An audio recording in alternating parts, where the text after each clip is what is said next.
Hello बेटा। आज हम अपना नेक्स्ट टॉपिक कर रहे हैं functions and importance of statistics in economics. Statistics क्या काम करता है इकोनॉमिक्स में और इसकी क्या इम्पोर्टेंस है, क्या फ़ायदे हैं इसके हमारे इकोनॉमिक्स में।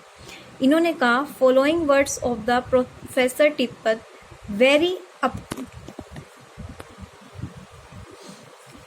very aptly capture the importance of statistics in economics. A day might come when the Department of Economics in university will go out of control of the economic theorists and come under the control of statistical workshop in the same manner as the Department of Physics, Chemistry have come under the experimental laboratory. कहने पहले एक दिन हुआ करते थे जब statistics को हम यूनिवर्सिटीज तक लेवल पे करते थे, पर अब इसका कंट्रोल वर्कशॉप्स में चला गया। जिस तरह से फिजिक्स केमिस्ट्री का एक्सपेरिमेंट लेबोरेटरीज में होता है, बड़े बड़े डॉक्टर्स करते हैं, इसी तरह हमारा स्टैटिस्टिक्स भी एक अलग लेवल पे चला गया है। इंडीड स्टैटिस्टिक्स क्या है, एक लाइफलाइन है हमारी इकोनॉमी की। It is because of the growing use of, क्योंकि स्टैटिस्टिक्स का यूज़ दिन बर दिन बढ़ता जा रहा है। हमारे देश के जो पीएम है वो भी जो भी पॉलिसी बनाते हैं, जो भी है इसी के थ्रू डाटा को कलेक्ट करके बनाए जाते हैं। तो देखिए क्या क्या सिग्निफिकेंस है। First, quantitative expressions of economic problem. कह रहे हैं आपकी देश की जो प्रॉब्लम है, बेरोजगारी, महंगाई, जो भी है, आप उसको नंबर्स की फॉर्म में जान सकते हो, समझ सकते हो।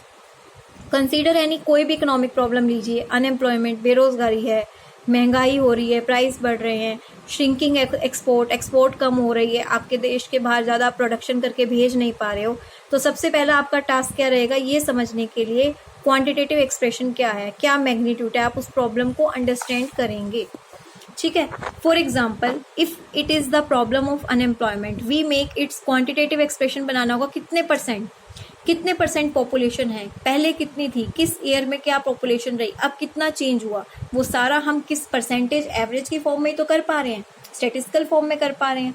Second thing, intersectoral and intertemporal comparison. Economics do not stop merely at, कह रहे हैं इकोनॉमिक्स सिर्फ और सिर्फ क्वांटिटेटिव एक्सप्रेशन और प्रॉब्लम्स तक रुक नहीं जाती है, ये उसके अलावा भी हमें हेल्प करती है, लाइक इंटरसेक्टोरल इंटरटेम्पोरल कंपेरिजन करने के लिए। फॉर इंटरसेक्टोरल कंपैरिजन का मतलब है comparison across different sector of the economy. यहाँ पे आपको क्या कहा गया, इंटरसेक्टोरल कंपैरिजन का मतलब क्या है, डिफरेंट सेक्टर्स में करना। एनालाइज करो डिफरेंट सेक्टर में कि प्रॉब्लम ऑफ अनएम्प्लॉयमेंट कहाँ पे आ रही है, रूरल में आ रही है, अर्बन सेक्टर में आ रही है, कहाँ आ रही है, किस वजह से, पॉपुलेशन कैलकुलेट करो। ठीक है। फिर इंटरटेम्पोरल का मतलब क्या है, change the magnitude over the time. इसमें हम सेक्टर देखते हैं, रूरल या अर्बन, इसमें हम टाइम के अकॉर्डिंग कि पहले कितना था अब कितना था।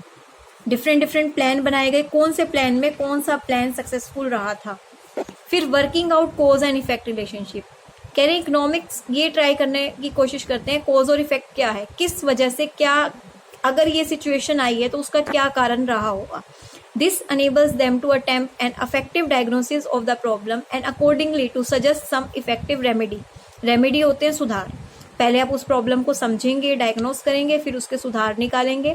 दस through their statistical studies if the economics come to know, अगर वो जानता है कि जो आपकी डिमांड में कमी आ रही है या जो इन्वेस्टमेंट है वो कम हो रही है, श्रिंक होने का मतलब कम, तो गवर्नमेंट को क्या मेजर लेने चाहिए, गवर्नमेंट को अपना लेवल कैसे बढ़ाना चाहिए, ये सारा हमें किसके थ्रू पता चलता है, स्टैटिस्टिक्स के, इकोनॉमिक्स के थ्रू।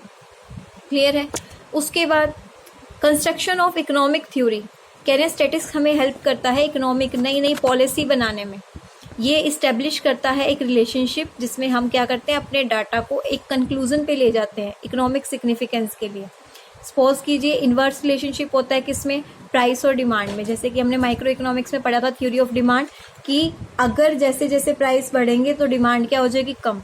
तो ये थ्योरी कहाँ से बनी है, हमारी स्टैटिस्टिक्स और इकोनॉमिक्स प्रॉब्लम को ध्यान में रखते हुए तो बनी है। तो ये सारी थ्योरी कौन हेल्प करता है बनाने में, स्टैटिस्टिक्स। इकोनॉमिक फोरकास्टिंग, आप फ्यूचर को फोरकास्ट कर सकते हैं, आज की सिचुएशन को देखते हुए आप फ्यूचर प्रेडिक्शंस लगा सकते हैं, अंदाजा लगा सकते हैं, फ्यूचर के प्लान बना सकते हैं कि आप फ्यूचर में इस चीज़ को कैसे डील करेंगे। Thus we studying the behaviour of price level, हम काफ़ी सालों से पढ़ते आ रहे हैं, तो प्राइस को देखते हुए मैं आके नियर फ्यूचर के प्राइस का बता सकती हूँ कि नियर फ्यूचर में हमारा प्राइस क्या रहेगा। फॉर्मेशन ऑफ पॉलिसी, आपको टैक्स कितना बढ़ाना है, गवर्नमेंट की इनकम कहाँ कहाँ से आ सकती है, गवर्नमेंट सब्सिडी कितना देगी, वो सारी प्लानिंग हम किसके थ्रू कर सकते हैं। हम ये देखेंगे टैक्स पेइंग कैपेसिटी लोगों की कितनी है, लोगों का रोजगार कितना है, लोग कितना कमा रहे हैं, कितना कंफर्ट में है, कितना डिस्कम्फर्ट में है। ये सारा हमें किसके थ्रू पता चलता है, स्टैटिस्टिक्स डाटा के थ्रू। इकोनॉमिक इक्विलिब्रियम का हमें पता चलता है, और इकोनॉमिक इक्विलिब्रियम कब होगा, जब कंज्यूमर सबसे ज्यादा सेटिस्फाई होगा, कंज्यूमर को क्या मिल रहा होगा, मैक्सिमम सेटिस्फेक्शन, और प्रोड्यूसर को क्या मिल रहा होगा, मैक्सिमम प्रॉफिट। तो वो सिचुएशन हमें पता चल जाती है किसके थ्रू, स्टैटिस्टिक्स। तो अगर ये लाइन आपके पास क्वेश्चन में आए, statistics are the straw of out of which I like every other economy have to make bricks, तो इसमें आपको क्या है, इंपॉर्टेंस ऑफ स्टैटिस्टिक्स बताना होगा। तो ये आपका चैप्टर खत्म हो चुका है। अब आपको ये एमसीक्यूज,